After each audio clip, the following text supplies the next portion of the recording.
হাসির রাজা, জ্ঞানের রাজা, রসিক রাজা গোপাল ভাঁড়।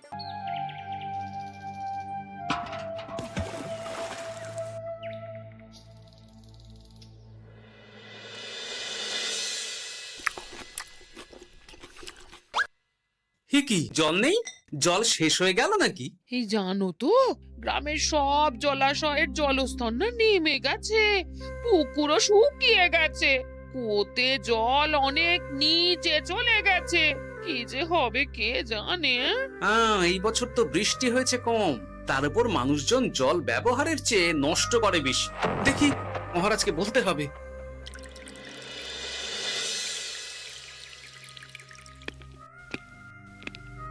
এই তো গোপাল এসে গেছে। শুনেছো, রাজ্যের সকল জলাশয়ে শুধু শুনিনি, চাক্ষুষ দেখেছি, আর এর কারণ ও তার সমাধানও ভেবে এসেছি মহারাজ। তুমি কি বলতে চাইছো সেটা বলো না খোলসা করে। মহারাজ, আসন্ন দিনে জলাভাব মেটানোর একটাই উপায়, তা হলো প্রজাদের উপর কর চাপানো। মহারাজ, আমার ঠাকুরদা বলতেন, যা মেলে মূল্য বিনে তার মূল্য কে আর জানে। আমরা যেহেতু জলের মতো এত মূল্যবান সম্পদ বিনামূল্যে পাচ্ছি, তাই একে গুরুত্ব দিতে শিখিনি। সবাই মিলে দেদার জলের অপচয় করছি। আমি এই অপচয়ের বিরুদ্ধে কর বসানোর পরামর্শ দিচ্ছি মহারাজ। জলের জন্য দেবে দাম, ছুটে যাবে কাল ঘাম। হ্যাঁ, যখনই জলের জন্য কর দিতে হবে, তখনই জলের অপচয় বন্ধ হবে। এতে লাভটা কি হবে গোপাল? মানুষ কম জলে কাজ করা শিখে যাবে, ফলে আগামী দিনে যদি জল সম্পদ কমেও যায়, এই কৃষ্ণনগরের প্রজারা আগে থেকেই তার জন্য প্রস্তুত হয়ে যাবেন। কিন্তু আমি আমার প্রজাদের কাছ থেকে জলের দাম নেব গোপাল? না মহারাজ, কর বাবদ যে অর্থ উপার্জন হবে, তার সাথে আপনার দান মিলিয়ে রাজ্যের মধ্যে একটা বিরাট কৃত্রিম জলাধার বানানো হবে। বাহ বাহ বাহ! যেখানে বৃষ্টির জল সংরক্ষণ করা যাবে মহারাজ। এতে সারা বছর ধরে আর কোনো জলের অভাব থাকবে না মহারাজ। গোপালের প্রস্তাব বড় ভালো লেগেছে। আগামী দিনে ইতিহাসে এই কর্মযজ্ঞের কথা লেখা থাকবে বলেই আমার বিশ্বাস। আর তাই আমি গোপালকে এই মুহূর্তে 50টি স্বর্ণমোহর উপহার দেব বলে ঘোষণা করছি। সাধু সাধু সাধু।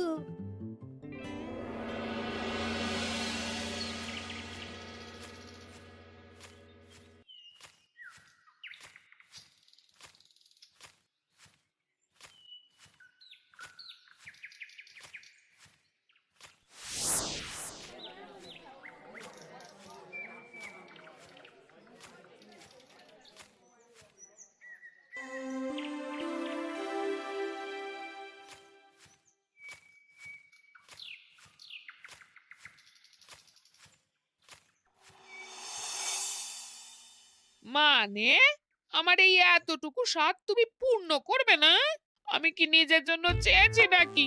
সবই তো পাবে তোমার মেয়ে আর জামাই। হ্যাঁ, সে বুঝেছি গিন্নি, তাই বলে এতগুলো মুদ্রা আমি খরচ করতে পারবো না। পারবে না?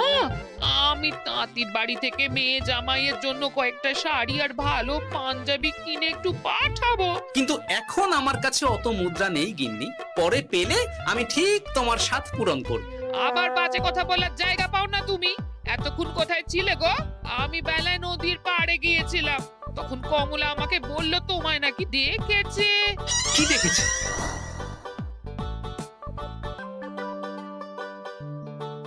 কোথায় গেল? এত বড় মুদ্রা থলে কি হাওয়াতে উবে গেল নাকি? এই রে, এ তো মহা ঝামেলা। কখন কি যে গিন্নিকে খবর দিচ্ছে সেটা টেরও পাইনি। বলি মুখে কুলু পাটলে যে বড়, বলি রাজা মশাইয়ের কাছ থেকে যে এত রোজগার করো, সেই মুদ্রা যায় কোথায়?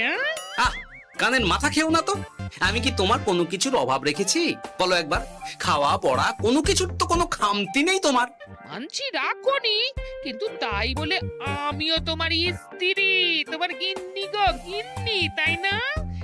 আমার তো জানার অধিকার আছে নাকি যে তোমার উপার্জনের অর্থ করি সব কোথায় যাচ্ছে? জানবে জানবে, সব জানবে। এখন কিছু খেতে দাও দেখি, পেটে ছুঁচোয় ডন বৈঠক মারছে। না, এরপর থেকে আর মহারাজের কাছে উপহার পেলে ওইভাবে খোলা হাটের মধ্যে দিয়ে আসা যাওয়া করা যাবে না।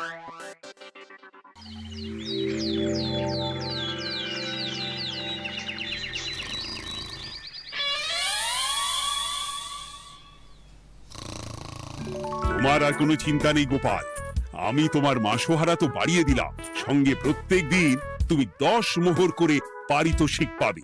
এই নাও।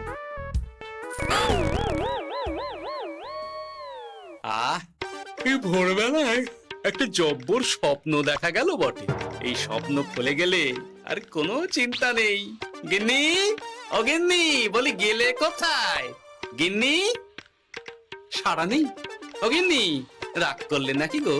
আরে এসো এসো, এমন একটা স্বপ্ন দেখেছি না যে তোমার আর কোনো চিন্তা থাকবে না গিন্নি। মোহর আর মুদ্রা একেবারে ঝরে পড়বে গো।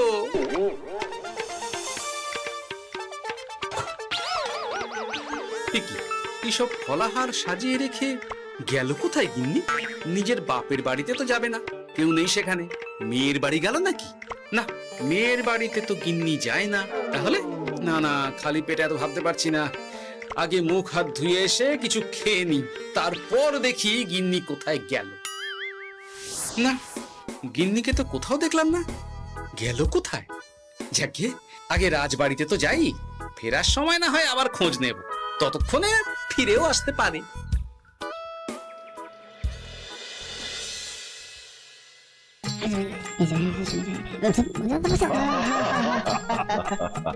বাহ বাহ বাহ, একেই বোধহয় বলে সঙ্গগুণ।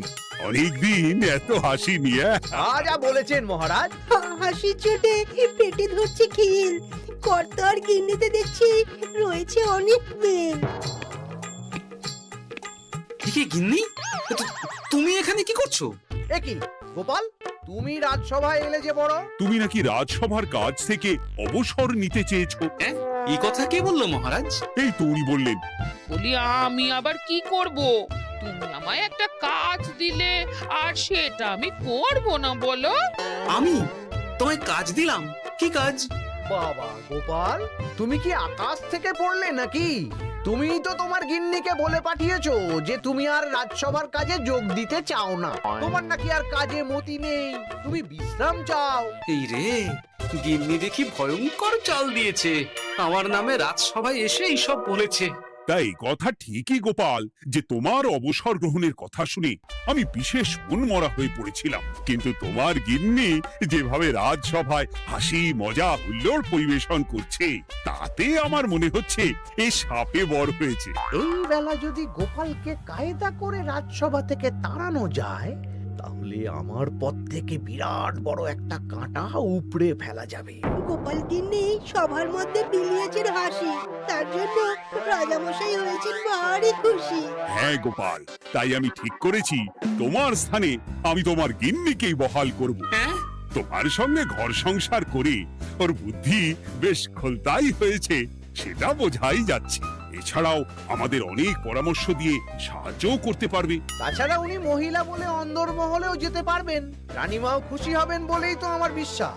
কি গোপাল গিন্নি, তোমার এই কাজ করতে কোনো আপত্তি নেই তো? আপত্তি কেন থাকবে মহারাজ?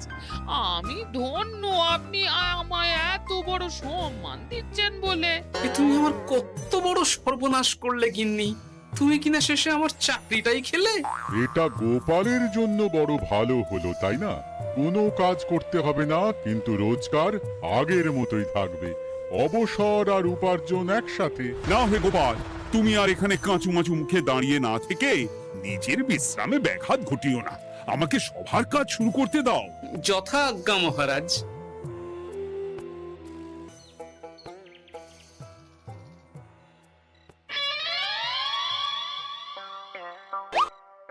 মানে মহারাজ সমস্যার সমাধান করতে দিয়েছেন তোমাকে, আর তার উত্তর দেব আমি?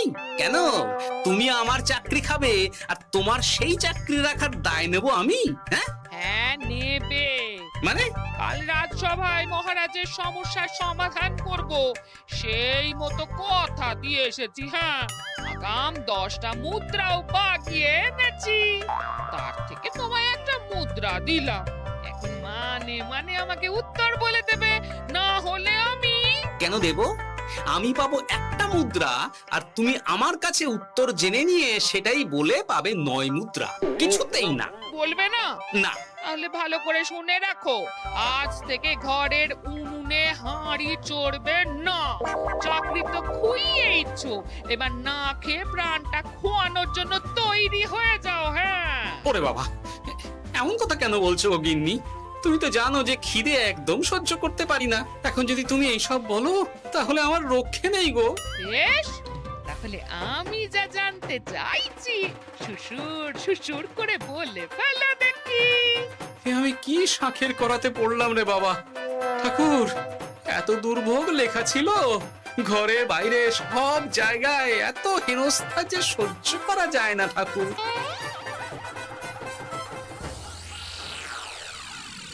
একেই তো বলে গো গিন্নি, মেঘ না চাইতেই জল। এতদিন কতভাবে চেষ্টা করেছি গোপালকে রাজসভা থেকে তাড়াবার, আর গোপাল নিজেই কিনা রাজসভা থেকে পালিয়ে গেল। সব বলছো? তোমার শরীর ঠিক আছে তো? শরীর মন সব ঠিক আছে, তবে গোপালের বদলে কাকে বহাল করা হয়েছে শুনলে তোমার মাথা ঘুরে যাবে। কাকে? গোপাল গিন্নিকে। আমার কিন্তু বিষয়টা খুব একটা সরল ঠেকছে না গো। গোপাল ভাঁড়ের বুদ্ধি তো আর যে সে বুদ্ধি নয়। উনি যাই করেন খুব ভেবে চিন্তে করেন, এর পেছনে আবার কোনো মতলব নেই তো। এটা তুমি মন্দ বলনি গিন্নি, গোপালকে নিয়ে সত্যি কোনো বিশ্বাস নেই। ও কখন কি ঘোট পাকাচ্ছে বলা যায় না। আমাকেও সাবধানে থাকতে হবে, দেখতে হবে যে গোপাল আসলে কি চাল চালতে চাইছে।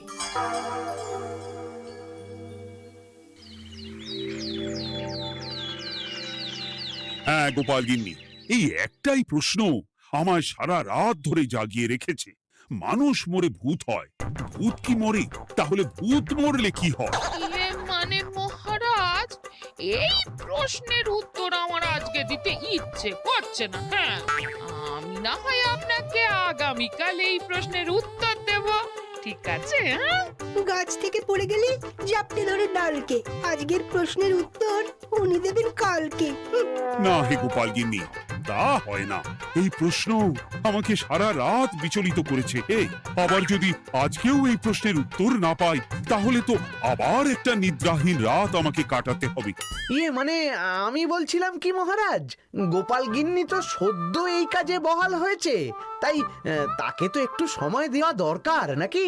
কিন্তু প্রশ্নের উত্তর না পেলে যদি মহারাজের শরীর খারাপ হয়, তার দায় কে নেবে মন্ত্রী মশাই? এই রে, এখন আমি কি করব? এ তো মহা বিপদে পড়লাম দেখছি। আচ্ছা মহারাজ, ঠিক আছে ঠিক আছে, আমি এই প্রশ্নের উত্তর দেব, কিন্তু আমার না একটু সমস্যা আছে। খোলা হাওয়াতে গিয়ে না দাঁড়ালে আমার ঠিক মাথা খোলে না, তাই বলছিলাম। তাই না হয় যাও, হাওয়া খেয়ে এসে মাথাটা খোলতাই করে নাও, কিন্তু এই প্রশ্নের উত্তর আমাকে আজকেই দিতে হবে। হ্যাঁ, উফ, এই যে কি সমস্যা! সারাদিন ঘরে বসে থেকে থেকে তো আমার সারা গায়ে বাদ ধরে গেল। সেই সকালবেলা আমাকে ফলাহার করিয়ে দিয়ে গিন্নি তো চলে গেছে রাজবাড়িতে চাকরি করতে। এদিকে আমার যে পেটে কিচ্ছুটি নেই, তার কি হবে? মহারাজ দোকানে গিয়ে যে ভালো মন্দ খাবো তারও উপায় নেই, তাহলেই তো কাঁড়ি কাঁড়ি খরচা। না, একবার দেখি তো উনুন ধরিয়ে অন্তত ভাতটা চাপাতে পারি কিনা, তাহলে গিন্নির ওই হাঁড়ি না চড়ার হুমকির হাত থেকে অন্তত বাঁচা যাবে।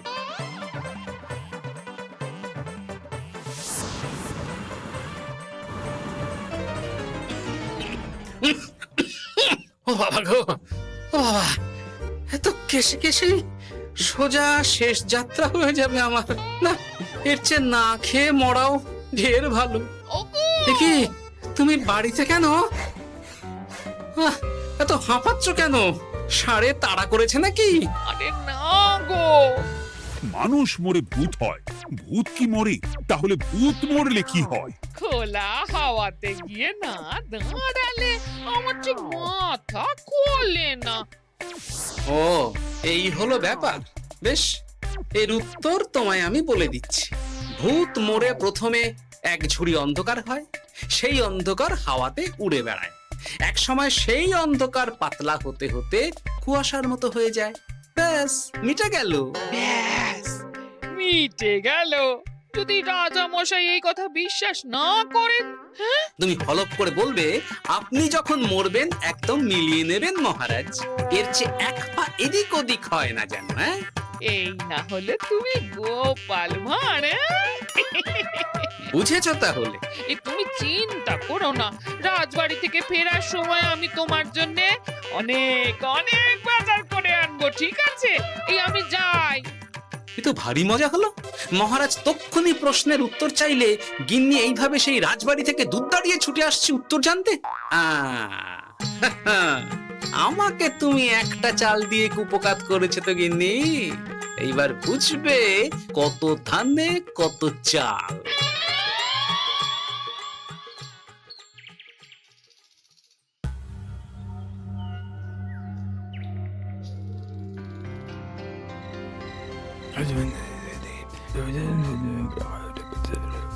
বুঝেছিস তো তোর কাজটা? খুব বুঝেছি গোপাল দাদা।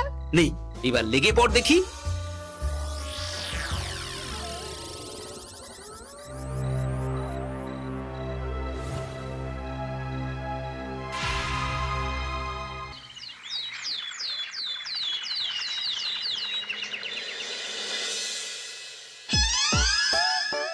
তাহলে আর বলছি কি তোমাদের, সকালবেলায় উঠে দেখি মুখের এই হাল। এই কাণ্ড কি করে হলো মহারাজ? তার আমি কি জানি। আমি সকালে উঠে আয়নায় নিজেকে এই অবস্থায় দেখে খুব চিন্তায় রয়েছি। গোপাল গিন্নি, আগে মহারাজ, গোপাল থাকলে যে কাজ করতো সেটা তো তোমাকেই করতে হবে, বলতে হবে এর সমাধান কি। হ্যাঁ মানে আমি হ্যাঁ হ্যাঁ, আমার মনে আছে। তোমার তো আবার হাওয়া না খেলে চলে না।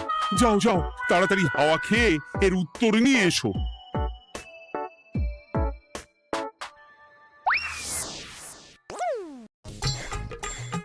এই জন্য তুমি এত দূর ছুটে এলে গিন্নি? মহারাজকে বলবে যে তিনি যেন আজ রাতে চাদরটা মুখে ভালো করে মুড়িয়ে ঘুমোন, তাহলেই মিটে যাবে। এই রং চলে যাবে আর নতুন করে কিছু হবেও না। ও মা, বলি এত সোজা সমাধান? তা নয় তো কি?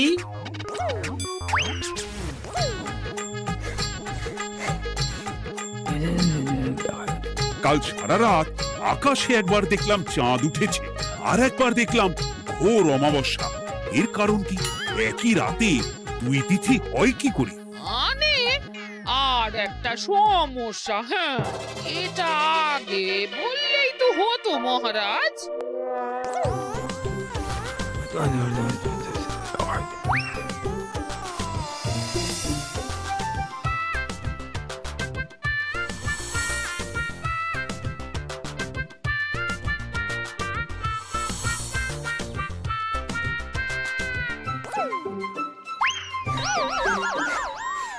কি তুমি হাওয়া খেতে গিয়ে এইভাবে খাবি খাচ্ছ কেন গোপাল গিন্নি? এর কারণ আমি জানি মহারাজ। সে কি কাণ্ড, তুমি কি করে জানলে? গোপাল গিন্নি মোটেও হাওয়া খেতে যায়নি মহারাজ, সে গেছিল নিজের বাড়িতে গোপালের কাছে আপনার বলা প্রশ্নের উত্তর জেনে আসতে। মানে গোপাল গিন্নি তার মানে আমাকে ঠকিয়েছে? তা জানি না মহারাজ, তবে আমার মনে হয় এর পেছনে গোপালের কোনো গভীর ষড়যন্ত্র আছে, না হলে সে এমনটা করবে কেন? আর এক রাতেই আপনার সাথে এতগুলো অদ্ভুত ঘটনা পর পর ঘটবে কেন? বটে, এক্ষুনি গোপালকে ডেকে আনো।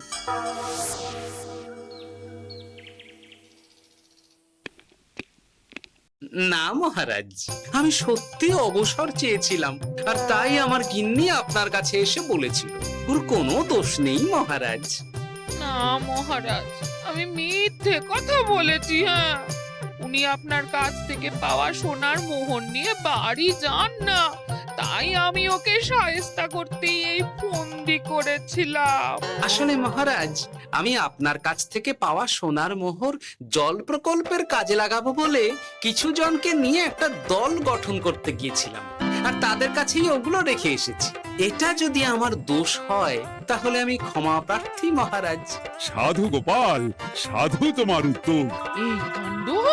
আর এদিকে রাজবাড়ি থেকে বাড়ি, আর বাড়ি থেকে রাজবাড়ি করতে করতে আমার প্রাণ ওষ্ঠাগত হয়ে গেছে মহারাজ। ওহ, আমার ঘাট হয়ে আপনি আমায় ক্ষমা করে দিন মহারাজ। হুম, এইবার মজার টের পেয়েছ তো গিন্নি? আপনি আপনার আদরের গোপাল ভাঁড়কেই তার চাকরি ফিরিয়ে দিন মহারাজ।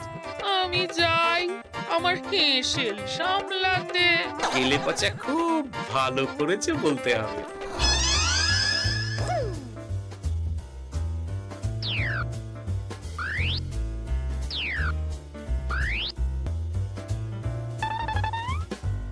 তবে মহারাজ, অমাবস্যা পূর্ণিমা সব আমার বুদ্ধিতেই কেলেপচা করেছিল। আপনার ওই মুখের রং, ওটি একটি বিশেষ রং যার আয়ু একদিন, তাই ওটা এমনিই মিলিয়ে গেছে। হ্যাঁ, সেই বরং ভালো। তুমি তোমার গিন্নিকে নিস্তার দাও গোপাল। তাছাড়া আমিও আমার গোপালকে ছেড়ে আর থাকতে পারছি না। যথা আজ্ঞা মহারাজ। আমারও যে আর এই অবসর ভালো লাগছে না মহারাজ। গোপাল ছাড়া রাজসভা যে লাগে ফাঁকা ফাঁকা, তাই তো আবার চাকরিতে তাকে বহাল রাখা।